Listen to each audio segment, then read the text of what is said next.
Yohanes 14 ayat 1 sampai 4. Saya buat judul firman Tuhan, Rumah Bapa atau Rumah Bapa yang Kekal.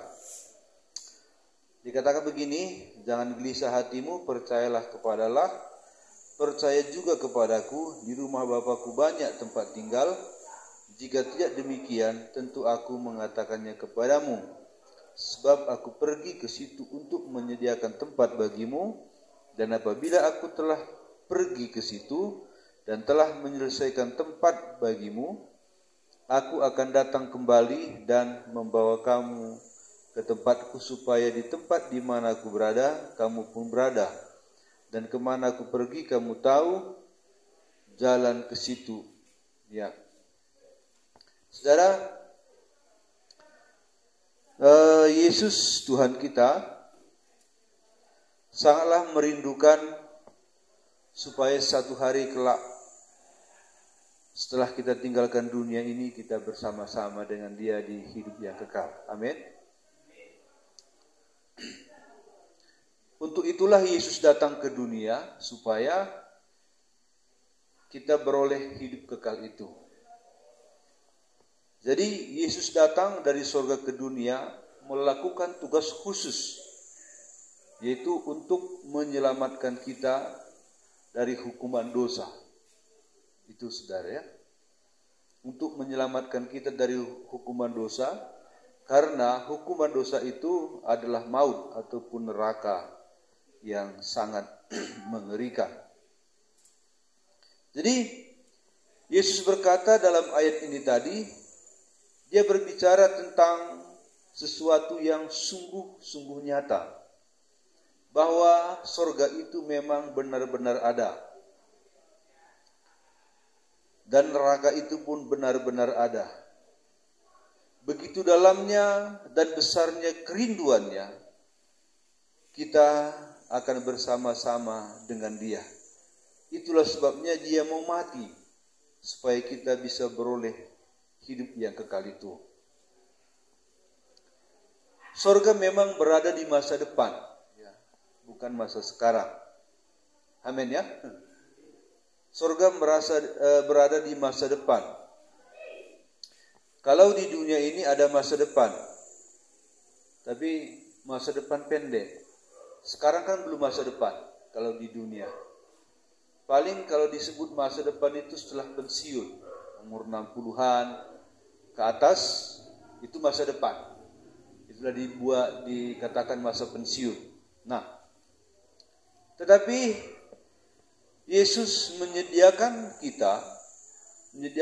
berkat pada kita masa pensiun yang jauh beda dengan masa pensiun di dunia ini. Kalau pensiun berapa tahun? Kalau pensiun 60 tahun, mati 80 tahun, berarti 20 tahun ya. 20 tahun pensiun, mati. Nah, pensiun yang dijanjikan oleh Yesus kepada kita adalah pensiun yang abadi. Bukan 20 tahun, bukan 30 tahun, tapi selama-lamanya, dan di sana kita berwajah muda dan awet. Amin. Kalau di sini nggak ada yang berwajah muda yang awet, tapi berwajah muda semakin tua dan jelek sekali. Kalau makin tua tetap nggak mati-mati, jeleknya tambah jelek, tambah jelek, tambah jelek. Apalagi udah 80 tahun keriput, 90 tahun tambah keriput, 100 tahun belum mati tambah keriput lagi, belum mati 100 tahun, 110 tahun udah ngeri, belum mati juga 120 tahun, wow, udah tambah ngeri lah ya. Tetapi tubuh abadi, tubuh sempurna di masa pensiun kita jauh lebih panjang masa pensiun daripada masa muda. Karena masa pensiun adalah masa yang kekal. Ada banyak orang tidak suka masa depan yang abadi. Bahkan tidak mikir pun ke sana. Banyak orang enggak mikir tentang hidup kekal. Hanya mereka yang telah dijamah Roh Kudus, hanya mereka yang dijamah Yesus yang mikir tentang hidup kekal, maka kita ini takut berbuat dosa. Karena kita tahu bahwa hukumannya itu kekal. Itu makanya kita berusaha menjadikan kebenaran itu adalah hobi. Ibadah itu adalah hobi. Berdoa itu adalah hobi. Mendengarkan firman Tuhan hobi. Membaca firman Tuhan adalah hobi, kesukaan. Hobi itu bagaimana kira-kira? Hobi itu seperti ini. Lebih mantapnya dia hobi itu seperti makan, ya. Kita semua hobi makan, ya. Ya, kan itu kebutuhan. Lebih dari sekedar hobi. Pagi makan, siang makan, malam makan. Kalau minum nggak terhitung, ya, nggak terhitung. Minum terus, ya. Terasa tubuh ini membutuhkan air, terasa tubuh ini membutuhkan makanan, ya. Terasa. Ini tubuh jasmani. Sekarang roh, hati kita. Terasa hati kita ini lapar akan firman Tuhan. Amin. Terasa kita haus akan Tuhan. Terasa kita rindu. Kalau saya gitu ya, bila satu hari nggak berdoa begitu, rasanya haus gitu ya. Satu hari tadi saya sibuk ya. Saya mau berdoa, saya ingat seng di dapur sudah bolong. Ya. Jadi saya tempel. Siap itu saya ke Seribu Dolok mengerjakan 2 surat penyerahan anak yang 2 minggu yang lalu di gereja kita belum selesai suratnya. Jadi setengah hari kerja itu. Terus saya mempersiapkan firman Tuhan. Malam ini, besok juga ada penyerahan anak. Lalu ada baptisan. Selesai semua saya kerjakan, saya merasa haus untuk berdoa. Kalau firman sudah banyak ya, saya pelajari. Saya haus gitu, saya haus. Lalu tante bilang, bagus sih TV kita sekarang, rusak. Aduh, besok kita ibadah, aku belum ada doa sedikit pun. Jadi kalau datang tukang TV, harus kujaga-jaga pula. Kapan lagi aku berdoa? Aku bilang, oke lah katanya. Nah, rasa haus itu ada. Bagaimana kalian? Adakah rasa haus kalau gak berdoa? Atau berdoa, aduh malas. Berdoa, apakah kalian sudah punya doa pribadi di rumah? Maksud saya menyembah dia walaupun bersamaan, gak masalah. Bersama keluarga atau seorang diri. Ya. Kalau bersama itu kadang-kadang itu harus, ya kan? Malas pun harus. Tapi kalau pribadi, dia rindu sendiri, kita rindu sendiri dan mencari waktu untuk menyendiri bersama dengan Tuhan. Itulah yang saya katakan, lebih dari sekedar hobi kita merindukan Tuhan. Karena merindukan Tuhan itu besar upahnya. Amin. Di dunia ini, kalau kita rindu Tuhan selalu, kita akan mendapat upah yang besar.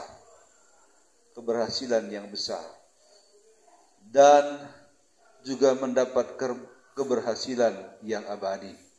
Ya, saudara dikasih Tuhan, pemuda yang dikasih Tuhan, ada begitu banyak orang hanya memikirkan dunia. Ya dunia melulu, uang melulu, ya harta melulu, pacar melulu, apalagi itulah ya dan lain sebagainya. Seharusnya kita mikir siapa melulu, saudara? Tuhan, bagaimana pekerjaan Tuhan, bagaimana apa yang harus kubuat untuk Tuhan, kan begitu. Amin. Sudahkah kita memiliki pikiran seperti itu, atau kita berpikir nanti aku dapat segini, ku target lagi ke segini, aku makin hebat, aku makin terkenal, aku makin banyak uang, ku target dapat lagi. Tapi Tuhan gak pernah kita pikir nanti kalau aku dapat target segini, nama Tuhan semakin dimuliakan. Harus begitu, amin. supaya hidup ini tidak sia-sia dan supaya hidup ini tidak tersesat walaupun kita mendapatkan kesuksesan yang tiada tara. Nah, saudara dikasih Tuhan, tentang hidup kekal ini siapapun tidak tahu ke sana, ya. Hidup kekal ada dua. Waktu kita mati kita nggak tahu. Seandainya kita mati gini kan, mati. Roh kita kan hidup. Kita nggak tahu mau kemana. Tapi ada yang jemput, ya. Ada yang jemput. Satu nanti dia jemput kita dibawa ke surga, satu dibawa ke neraka. Kita nggak tahu entah siapa yang disuruh Tuhan menjemput kita. Apakah malaikat atau setan yang berkata, setan tarik itu, bawa ke neraka. Bisa juga. Atau Tuhan berkata, malaikat tarik itu, lemparkan ke neraka. Bisa juga. Terserah Tuhan siapa mau suruh. Atau dia sendiri yang datang. Jadi kita nggak tahu jalan ke neraka, nggak tahu jalan ke surga kalaupun kita mati. Nah, tetapi ada seorang yang tahu jalan ke surga, yaitu Yesus. Itu makanya kita percayakan diri kita kepada Yesus karena dia tahu jalan ke sana. Amin. Hanya dia yang tahu. Kenapa cuma Yesus yang tahu? Karena dalam Alkitab berkata, Yesus datang dari surga dan dia telah kembali ke surga dan dia ada di sini dan dia kata akan datang lagi. Jadi dia tahu jalan ke surga. Yang lain enggak. Selain daripada Yesus enggak. Itu makanya kita tenang saja, enggak usah takut. Walaupun kita tidak tahu jalan ke surga, waktu kita mati nanti setelah umur 80 ada yang jemput kita. Amin. Ada kita di bawah. Udah datang kau katanya. Udah tuh. Ayolah, ayo. Entah terbang kita di bawah atau sekejap. Waktu dia jumpai kita sekejap di sini, dalam sekejap juga sudah ada di surga. Ya, jadi kepada pemuda yang dikasih Tuhan, setia kita kepada Tuhan, cintai Tuhan lebih dari segalanya. Sama seperti kalau kita umpamanya pergi ke Afrika. Kita mau naik apa? Nggak tahu jalan kita ke sana kan? Tapi ada pilot yang tahu jalan ke sana. Pergi kita ke Kenya umpamanya kan? Ada pilot yang membawa kita ke sana. Dia tahu. Kalau kita pergi saja kemana-mana, harus naik pesawat, kita percayakan diri kita kepada pilot kan? Tenang, si Peri di atas ke sini kan? Ya tenang. Kenapa tenang? Karena percaya, pilot itu akan bawa dia ke Medan. Ya, entah transit ke sana ke sini dulu, tenang aja. Tapi pasti sampai. Kalau kita bisa percaya kepada pilot yang bisa membawa kita hanya berputar di dunia ini saja, kenapa kita tidak lebih percaya kepada Yesus yang akan membawa kita jauh lebih daripada pilot di dunia ini kemampuannya. Jadi inilah firman Tuhan pada malam hari ini kepada kita pemuda. Kita percayakan seluruh hidup kita di dunia dan di akhirat. Tuhan memberkati. Aku ingin menikmati, kita sama-sama berdoa karena waktu kita pun sudah malam sekali gitu. Ya.